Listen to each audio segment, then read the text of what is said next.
Hello everyone, welcome back to the channel. Today I am doing a review on makeup brushes to be used as blending tools. I'm sure you've seen this as one of the latest crazes across the crafting industry.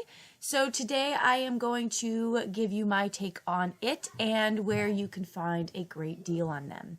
So if you just want to skip to my overall view, I'll put the time up here now. And otherwise, watch how and why I think what I think. Today I am going to do a quick review on the multi-purpose makeup brushes. Now these are Laramie, if I'm saying that right, and I got them from Amazon, $16.99. With Prime, it's free shipping. So my issue is I don't have the picket fence ones to compare, but from feeling these brushes, this is like the softest thing. It almost feels like those willows from the tree, you know, those really soft, fuzzy, that's exactly what it feels like. And if we look up close, let me grab a bigger one.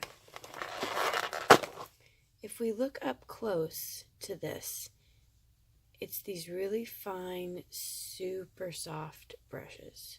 I mean, this is like butter soft. So I did a little comparison shopping, some price shopping, and unfortunately, I can't have a picket fence one in my hand and have one of these to use, so I can't give you a true-on comparison of the two, but I'm looking at them, and marketing-wise, the handles are the same, the bristles look the same, yeah, so I don't know, and this is the 10 set, so you get all the way from a tiny little thing here on each side, and then you kind of move up. And so I'm really curious to see if these will work as well with blending ink onto your paper. So I am going to try them out. Okay, I'm going to try Salty Ocean with these brushes. And I like how bendy they are too. I feel like I get a lot of give. Now, this is my first time trying it, so that's how much ink I have on it. This is Bristol Smooth cardstock. I must have had a mark on there. I have to say, I don't have to push as hard. The blend is easy. You can even put your thumb here for a little bit of pressure. I'm not hurting my arm that much. The blend is pretty easy. So I'm going to put that down and grab up my regular Distress ink tool and see how they compare. Now this one is well loved. Nice and inky. Also, I'm on Bristol Smooth.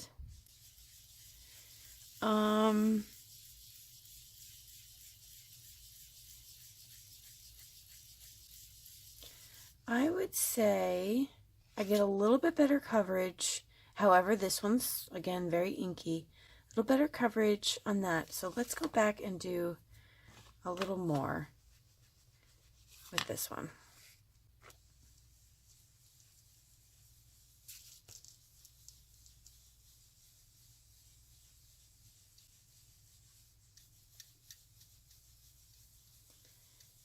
Yeah, I mean, it does blend, it inks really nicely. So let's see if I wanted to clean it off.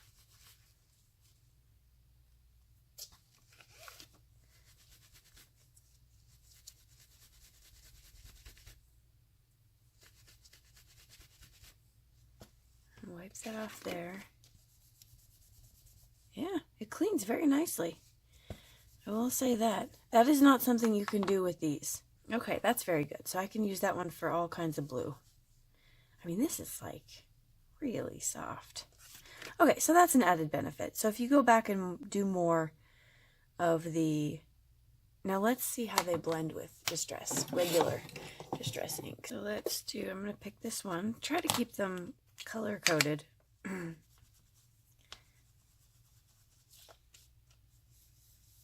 Oh well, that picks it up nicely.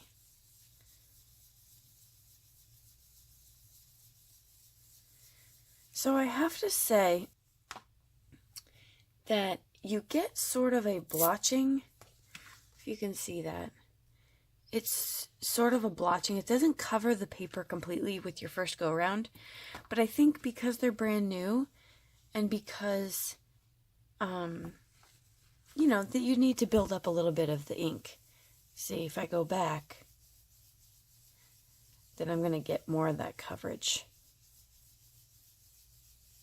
So I am going to do a comparison again. Here's my ink blending tool for my Distress ink.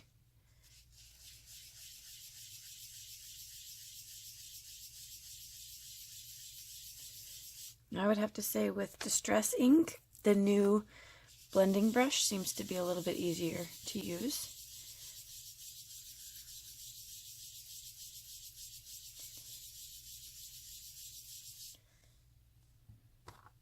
I'm going to go back for another round, see if I can darken that up. Oh yeah, I mean, and it just puts the color down really nicely. It really does, very easily. Much easier, I feel, with the Distress ink. Distress oxide is really easy to work with because it's just, it is, I mean, period. It's just easy to work with. It blends nice, it goes on thick.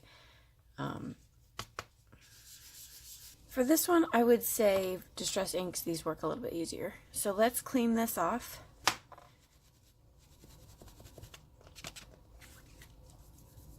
And they clean off beautifully.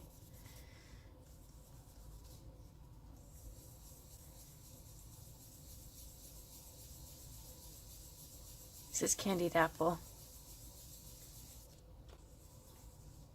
And you really don't get the, I mean, again, it's the paper, but you really don't get that harsh start to your paper.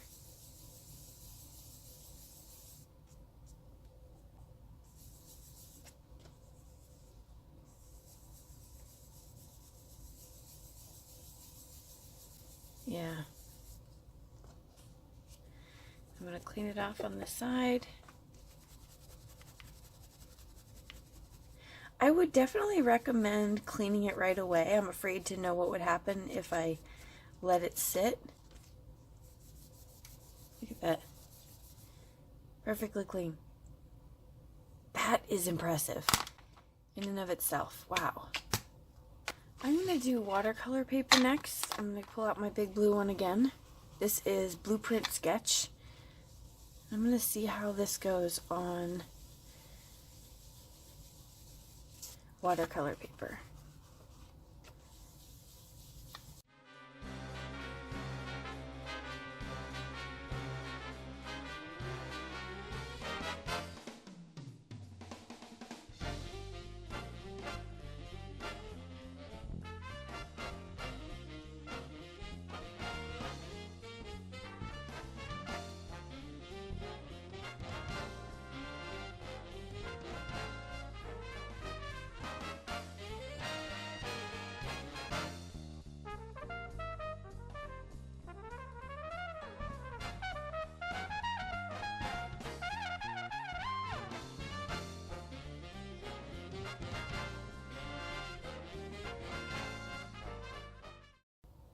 Wow.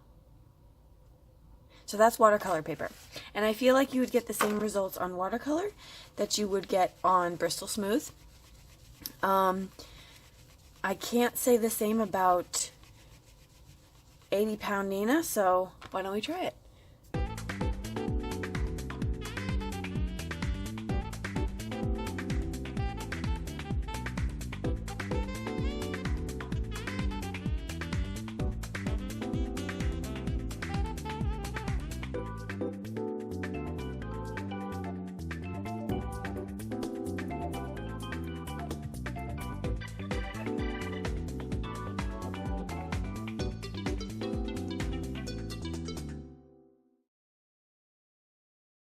So, I mean, you can work at that and try to get that a little bit better, but in comparison to colored watercolor paper and to this one, the colors are a little bit different.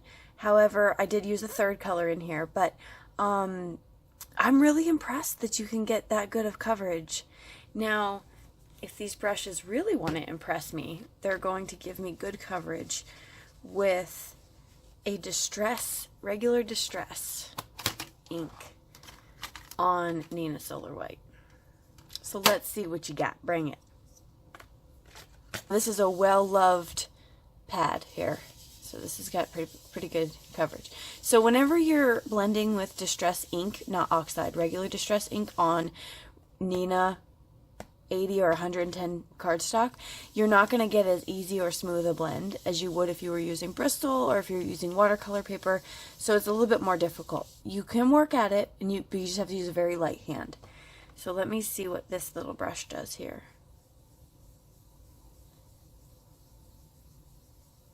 So I would say I got the exact same coverage in half the time.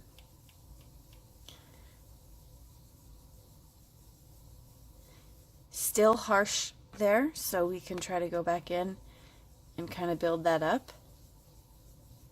Yeah, all right, I'm a believer. These are good. These are good. So what is my overall take on these brushes? I would say these ones that I purchased from Amazon are phenomenal, but I would venture to say they're the exact same thing. So I can't put my stamp on that because I don't want to pay $60 for a set.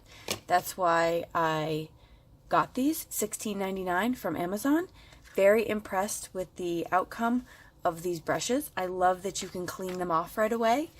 And they could be used for another color. They could be used for a different color out of the color scheme you just used. I think that's fantastic. I love the way they feel. I like the bendability. That's a new word. Bendability. And overall, I'm just really, really happy with these. You could purchase a couple sets for the same price that you would purchase that I've seen them elsewhere. So, highly recommend this product if you're in the market for something new. Now, I will caveat all of that to say, if you have been using these brushes, these foam tools, and this works for you, you don't need anything else. You do not need anything else. I feel like these will still get the job done. If you're in the market for a blending tool and you want something new or you want something for the first time, I do recommend these. So that is my stance on that. Thank you so much for hanging out with me during this little review. And let me know if you have any questions below or your opinion on them yourself if you have them. And we'll talk in the comments. See you soon. Bye-bye.